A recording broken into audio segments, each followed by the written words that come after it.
Good evening. A man from Hull who was falsely accused of abusing his ex-partner says going to prison for a crime he didn't commit was the lowest point of his life. Ryan Kerrison spent 56 days on remand in prison after his partner claimed he had subjected her to months of domestic abuse.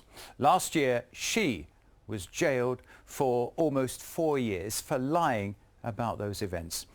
Kevin Shoesmith has this report. He can't even bring himself to say her name. I call her the perpetrator due to the fact that her face, her name can be quite triggering to me.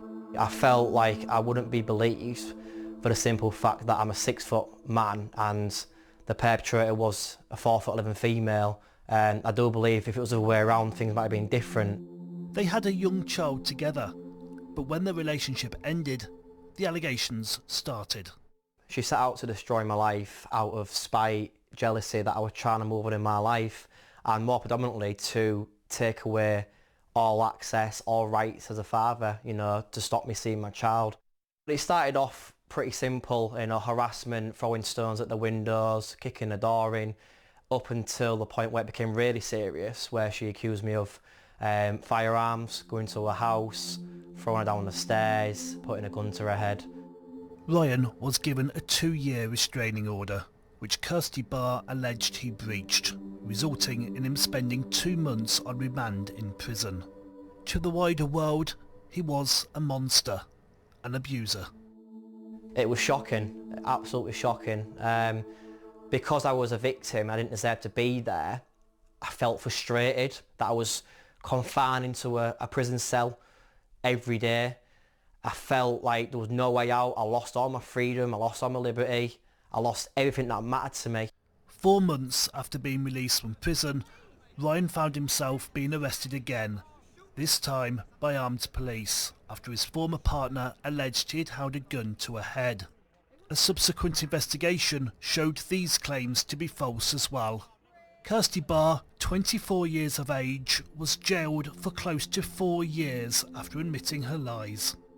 After sentencing, homicide police said Ryan had gone through the most excruciating ordeal. But according to one charity that works with male victims of domestic abuse, it's not an uncommon story. If you are in this position, please do reach out to friends, family, trusted work colleagues. There's a domestic abuse service near you that will help. And of course, please do go to the police. So what's your hopes now?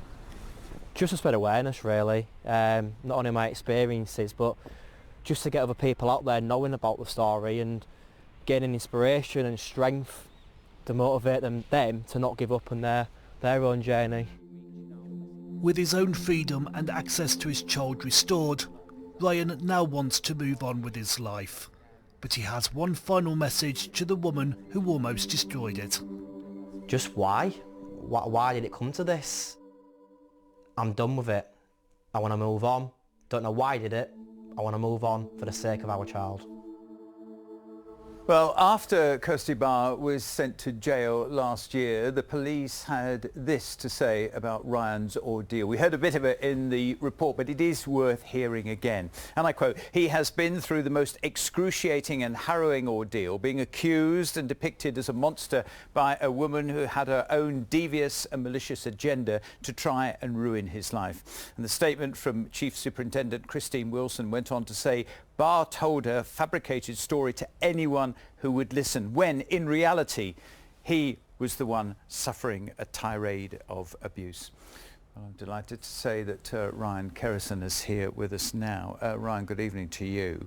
Have you wondered why the police themselves also clearly believed your ex-partner's lies for so long? It has run through my mind quite a lot actually in these past few years. And I do believe part of that was me being a male in this, and obviously the perpetrator being the female. And do you often hear stories where the male is not believed or is All the time. Really? All the time, yeah.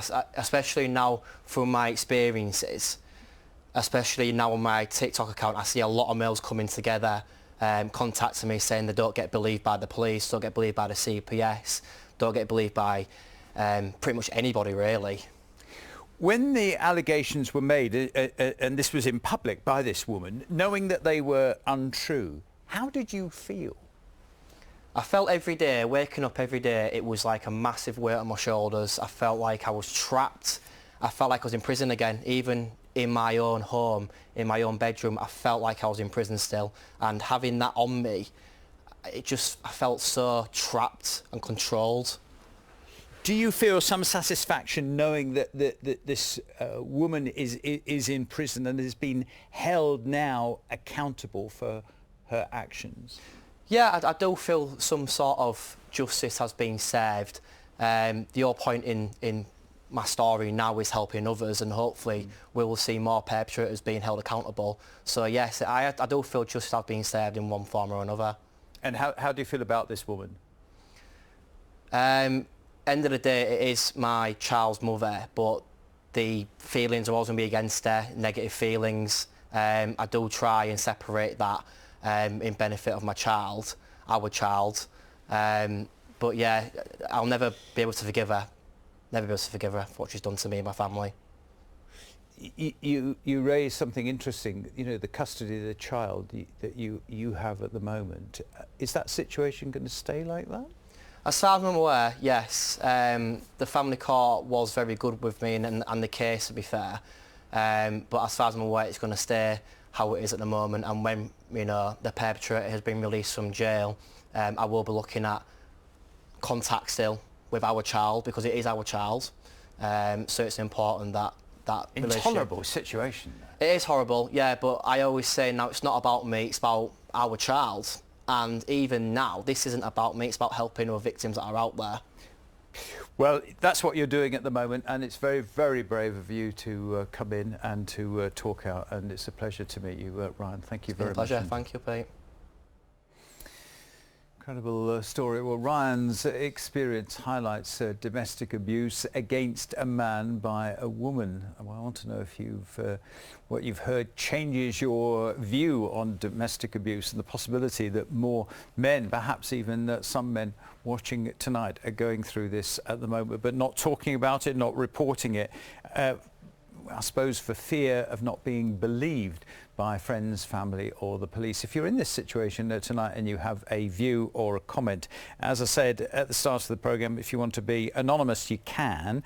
The email address is there, looknorth@bbc.co.uk. The text number 81333, 81333. Start the text with the word Look North, it will come straight to us. Or follow me on Twitter and tweet now. On the subject of domestic abuse, as I say, if you want to be anonymous, you can. I look forward to getting your comments. And if you or anyone you know has been affected by the topics raised in Ryan's story, then you can get in touch with the BBC Action Line. Just a reminder, bbc.co.uk Action Line, where there is advice and information about domestic abuse and other issues. There is the address.